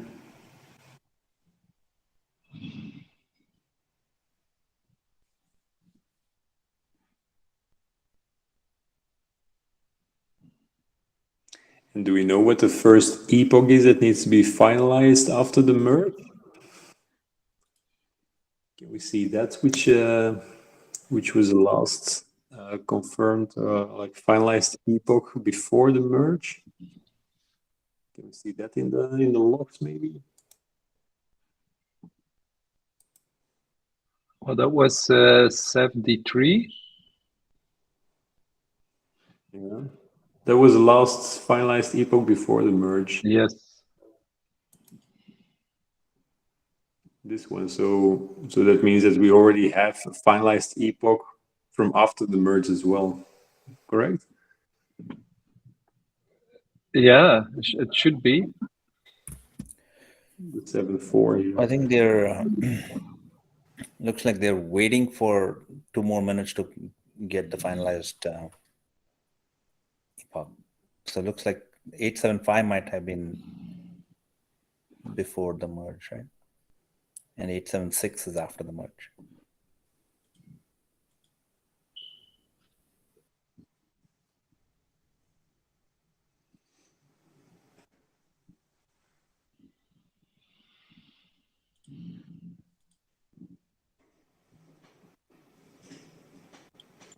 So we should be seeing a finalized epoch on the 876 then. That should be the first epoch.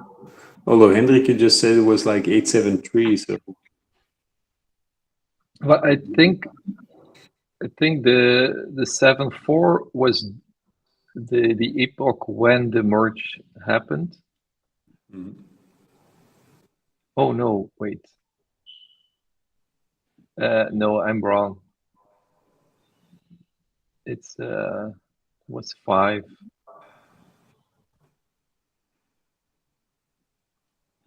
so we were in epoch 875 when the merge happened. And so we're right now in epoch 876 still. Now we're in 7. 877. Ah, here indeed, yeah. Seems to be jumping back and forth here.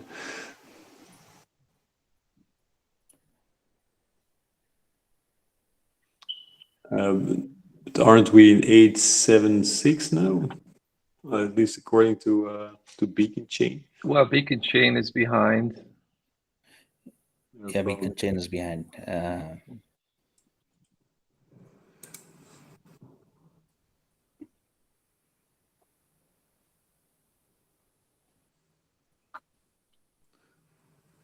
Yeah, so but doesn't it say here in my logs that the 875 is already finalized?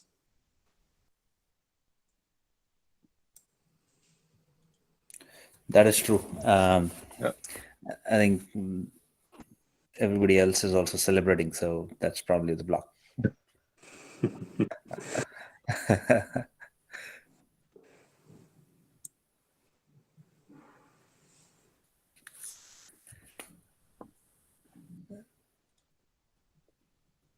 Well, thank you to the entire Avado team here. At least a lot of us seem to have things going pretty smooth. I'm sure some of them had some trouble, but lots of support over the last several weeks on the Telegram channel and from everyone, not just the core Avado team, but everyone else also pitching in as suitable and possible. Yeah, thanks for those nice words. It's always nice to hear, but I think indeed, as you mentioned, it's just a collaborative effort. I think what we are trying to do with Avado is just gathering together a group of people that are interested in staking, in solo staking, or through Rocket Pool. I think we're just like we're trying to be the enabler for this amazing community, and it's always also, for me personally at least, heartwarming to see that that people are helping each other in all these different channels. And at least my hope, and that's also our ambition with Avado, is to make that all that stuff more accessible for a larger group of people that would maybe in other circumstances not be able or wouldn't be able to go through all the trouble of setting up validators for themselves. So I consider that to be our modest contribution to the space. So, but indeed, like you correctly said, it's a collaborative effort. It's not we're just trying to make it as easy as possible for everybody, but all the help, that's indeed all the credits go to all the people that are validating. So, but I think as we see it, I think it's a good model that people who actually use the software themselves try to help other people that that also need the help. I think we saw that confirmed over and over again with people that come to our Telegram channels. That's most of the feedback that I receive is that it's a very welcoming community. It's also very high quality. I think that's also because of like how we sort of put the system in place with the praises that can be dished and so forth. So I think we can all be proud of the high quality community that we've established, all of us. And so I think it's just the sum of everybody's contribution to the channel. So also my thanks to the whole community for being so awesome in that. Yeah, I can only second that. So I think that Hendrik and Stefan, they do a great job in the technology and the development of these packages. But that's one part, and that's an important part, but it's only one part. The confidence for each user to use that technology comes from the community. So I think they have the other part, more the emotional side is covered by the community. So that's really impressive to see. And also the level of knowledge that some users have is really excellent. And so I also want to just say thanks to everyone involved, and think this is a great combination. You know, a few people that can do the tech side, but the main people that do the holding hands and guiding people through this technology. And it's truly in the spirit of blockchain. It's really decentralized. So I think that's amazing too. That's what we hope to accomplish anyways.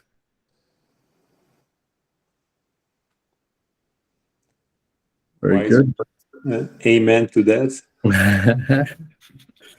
It almost sounded like the last words now, but I'm trying to find charts on the hash rate and like on the proof of work side. Is there anything we can look at?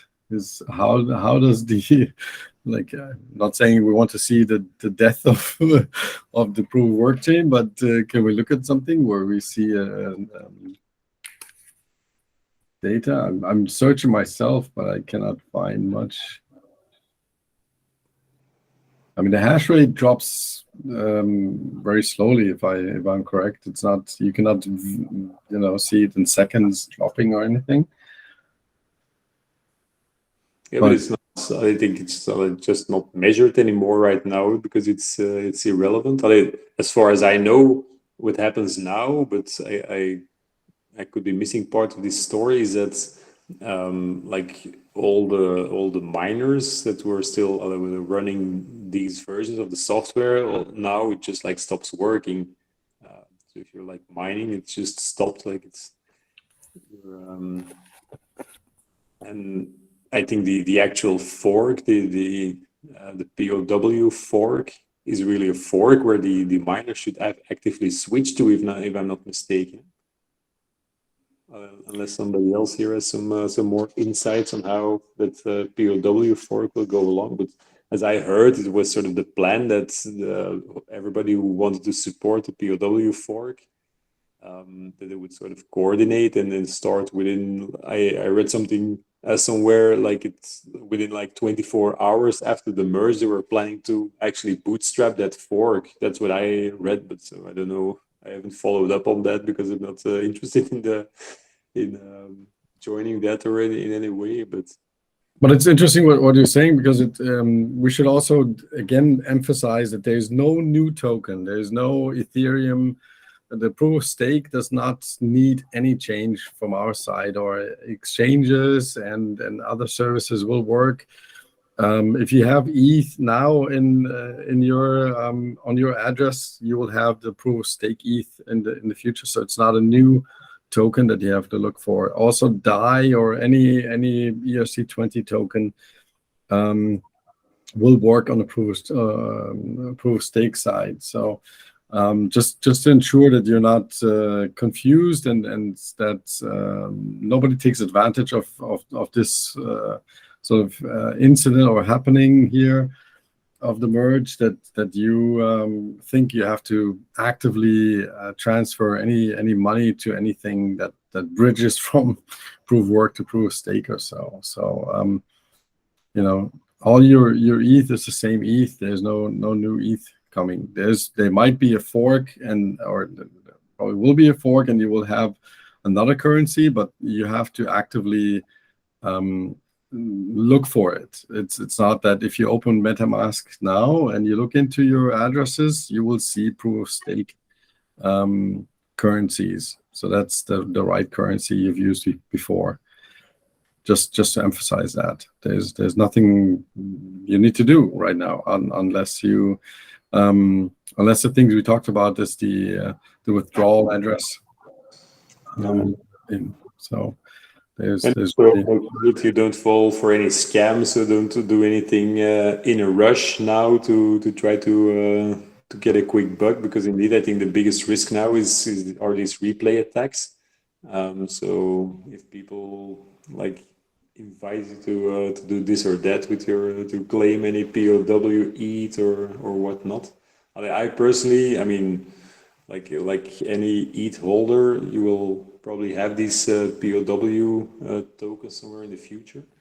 But I'm also just gonna sit that out. I'm not gonna do anything quickly before I get some confirmation from other people that certain paths actually work. If you want to go out and sell your POW coins, don't try to be the first one, or if you try to be the first one, at least accept all the risks that might be associated with that. I think the world, the whole crypto world now looks a lot different than in 2016, 2017. I think the amount of scammers that are there and the sophistication that they have, as we also see in our channels, and unfortunately also with some users that already got scammed, is just increasing always. So there's the expectation that now with the POW fork, all these scammers will also try their most sophisticated ways into getting you to things, do things that might have an adverse effect, or at least not any effects in your own benefits, more the benefits of the scammers themselves. So I'd say watch out for anything, and it's always better to wait an additional day and miss out maybe on some profits than to risk losing everything. And I want to re-emphasize that our channels, our Telegram channels, are supposed to be the public channels and be used like that. So any communication in there should be, you should try to have as much communication in the public channels and not in direct messages, because first of all, it assures you that you're not talking to the wrong people, because you need to be in the right channel though. But these channels are shown on the wiki.avado.io. And it's also good to have all this communication in open channels, because then people that have a similar problem can search for it. They can search through the channel, and that's what a lot of people have been doing. already, and you probably have an answer within the channel about a certain problem you might have already. And if not, then ask, but don't react to people that contact you directly in direct message, because those are probably people that will not help you. On the opposite, they will try to harm you. So if you need any direct contact, you can use admin list, so it's dash admin list, and you can see the real admins in our channels, and you can click on these and contact one of these, and then it's the real person you need to talk to. But again, I urge everyone to stay in the public channels and make discussions public. So there's more people that can help you, and there's also a search function then that is available to everyone later. So, and you can see that there's an actual real Bernd Lab here, which we see.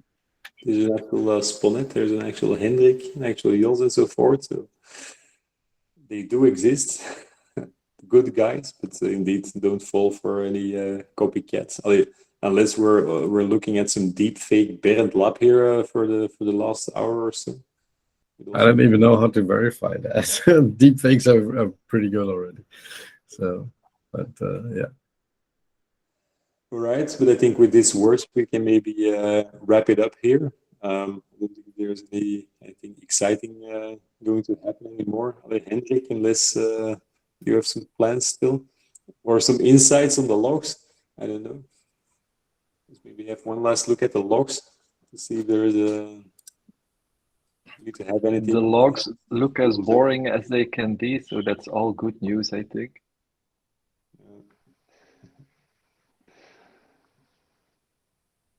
Yeah, that's actually a good topic here. This is the most boring party ever, which is great. This is so boring to look at. Nothing happens. Everything works as usual. So this is the best thing that could happen. Yeah, my only fear was like if hash rates would drop so significantly that the merge or gets extended and extended, maybe up to the point that it will extend it to October or so, and that it would take place during DEFCON or so, or when everybody's traveling there, and then if there would be some issues.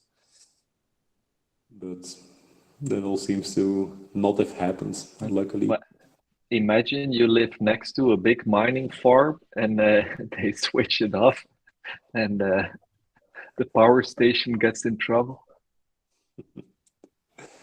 Yeah, indeed. Maybe in certain countries, if you live next to a power plant, indeed, then all your electrical equipment is now emitting some smoke because of the overload. Yeah, at least I didn't see any change in the lights here in Belgium, but I guess not a lot of people are mining in Belgium. Not be so profitable, I'm afraid. No, I hope not. By the way, so I've been tracking some of the electricity consumption of my i7 that I'm validating on it. So when it was actually sinking, and so when usually it gets very hot, the device, it consumed about 30 watts of electricity. But now that it's completely in sync and so forth, it's like it dropped down to about 7 watts of electricity, which for me was like amazing, because I thought it was higher. I thought on average would consume something like 30 watts on average. It seems to be much less, like even below 10 watts. Like a light bulb, if you just keep it on. Yeah.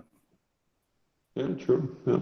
I'm looking at the one last thing, and this is not investment advice to be clear, but I'm just looking at the chart of Ethereum, the value, and it's there was a dip just before the merge happened, or around the merge, people were selling, and now it's going up. So it's nice to see.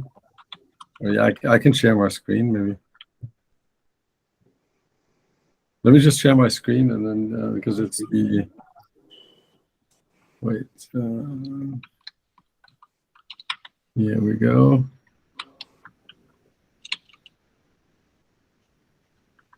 So here you can see it's on a minute basis. You see the merge was around here, I think, somewhere, right?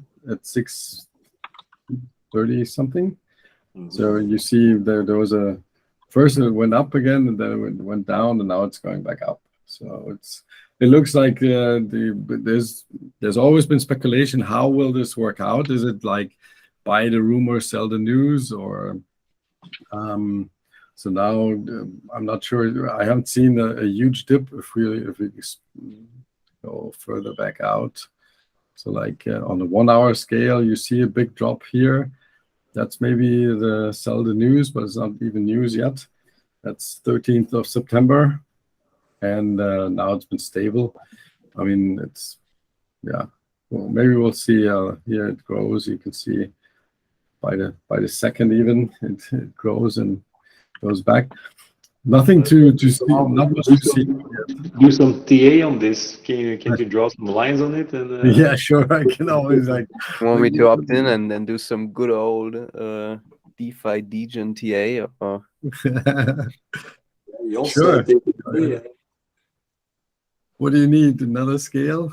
Like 4 hours is always interesting, in my opinion. Yeah, so if you're a pro, you're always on the 1 minute chart. Yeah, that's well, okay.